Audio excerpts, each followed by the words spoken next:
Today is my rest day. Dahil wala akong trabaho, tara, gala tayo. And we are heading na to Universal Studio. And ito nga pala yung train na papuntang Sentosa at Universal Studio. Iisang train lang kasi papunta doon, galing ng Vivo City Mall. Pagbaba namin, grabe, ang daming tao. Bago tayo papasok sa loob, kailangan muna natin mag-install ng apps nila kung saan mo makikita ang lahat ng mga rides at saka lahat ng show kung anong ang perfect timing. Papakita ko lang muna sa inyo kung ano yung mga kailangan yung pagpipilian. May Puss in Boots, may Jurassic Park, may Revenge of the Mummy, Treasure Hunters, Battlestar Galactica, may Dinosaurian, at iba pa. Meron ka rin pagpipilian ng mga show, The Dance for the Magic Beans, Donkey Live, and The Candy Conquest, at marami pang iba. At alam nyo ba guys, sa tagal ko na dito sa Singapore, hindi ko talaga naisipan pumasok dito sa Universal Studio. Dahil sa ticket na sobrang mahal, kasi ang kuripot natin, alam nyo na. Minsan kasi ang ticket dito is $100 plus, minsan din 90 plus, minsan din 80 plus. Depende lang kasi kung may promotion, kaya minsan bumababa yung presyo nila dito sa ticket. Lalo na sa mga foreigners, sobrang mahal ng ticket. Unless kung Singaporean ka, you've got discount. Tayo kasi mga Pilipino, kahit sobrang tagal na natin dito sa Singapore, hindi mo talaga maiiwasan, maisipan mo magkano na sa piso per head.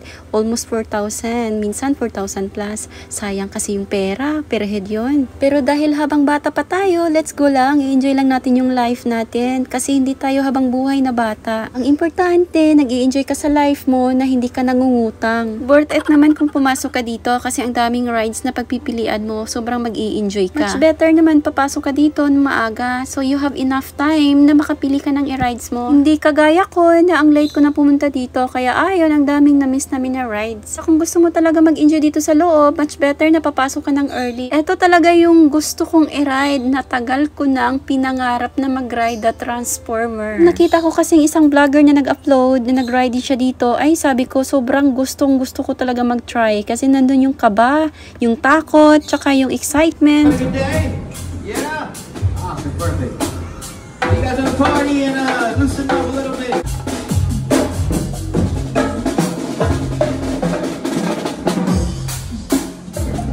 And since that we still have 30 minutes na mag-wait tayo sa The Transformer, so nag-iikot-ikot muna ako dito. At medyo nahihilo ako sa sobrang daming tao. Actually, this video last month pa to, hindi ko lang na-i-upload agad.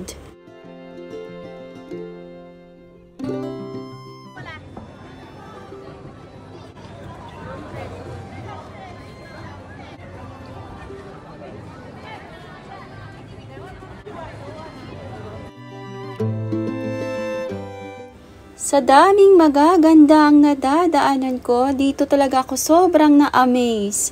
The Fairy Godmother. At feeling ko tuloy nasa Disneyland ako. And after 30 minutes kong pag-iikot dito, bumalik na ako doon sa The Transformer kasi nag-start na yung pila. Kailangan ko pa kasing pumila bago ka makapasok sa loob. Unless kung ang binili mong ticket na special, so you don't need to queue. Grabe, sobrang haba ng pila. Feeling ko wala na bang katapusan tong pag-iikot namin kasi hindi ko talaga nakikita pa yung dulo.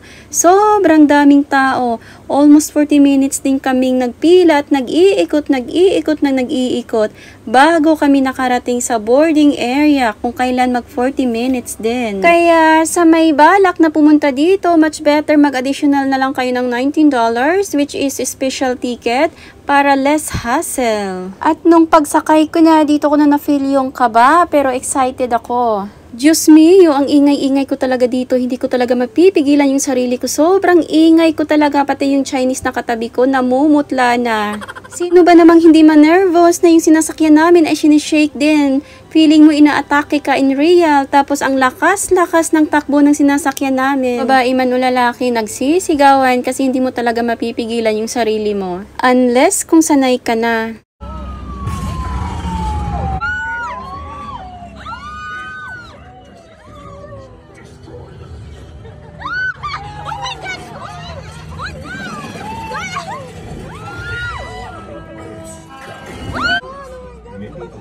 Looks like real.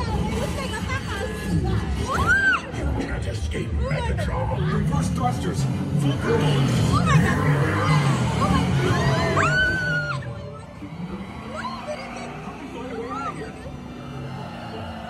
Wrong way. We're trapped. Oh,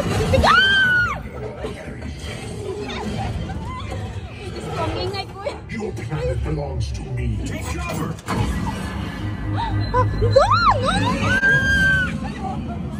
Dito talaga ako sobrang na-nervous. Yung feeling ko'y katapusan ko na.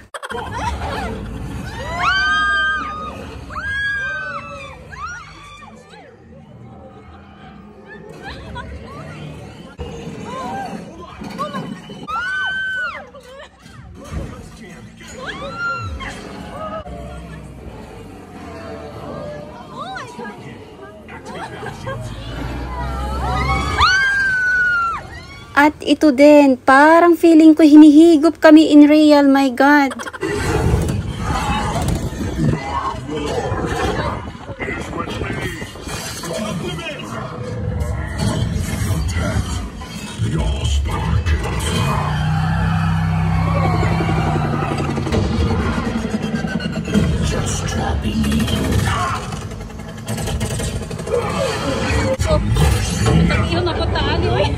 Running recruits.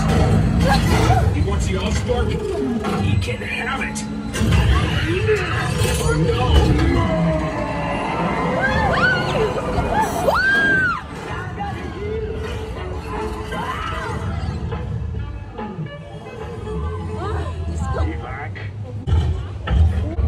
Freedom fighters. Freedom fighters. At pagkatapos mong mag-ride, ito yung makikita mo sa exit, mga souvenir. Kung gusto mong bumili kaso lang mahal. At ito naman, paglabas mo naman, makikita mo si Bumblebee na nagpapasikat sa mga tao kung kailan natatapos ang the ride. And this is my second ride, the Enchanted Airways. And pagkatapos kung sumakay dito, ito nag-iikot na naman ako kasi nagpapahinga ako, medyo nahihilo ako sa sinasakyan ko. Remember, stop, stop, stop, stop, stop. Round. That's right, everybody, keep it going. Stop, stop, stop. How dare you do the litter box at me? You really are a bad kitty. And ito naman yung pangatlong kong ride, the Puss in Boots.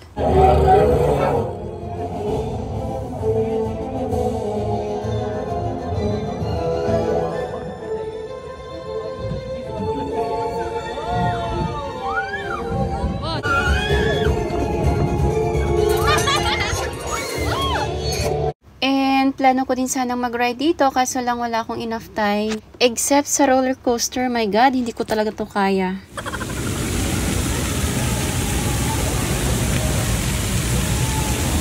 Wow, scary ah.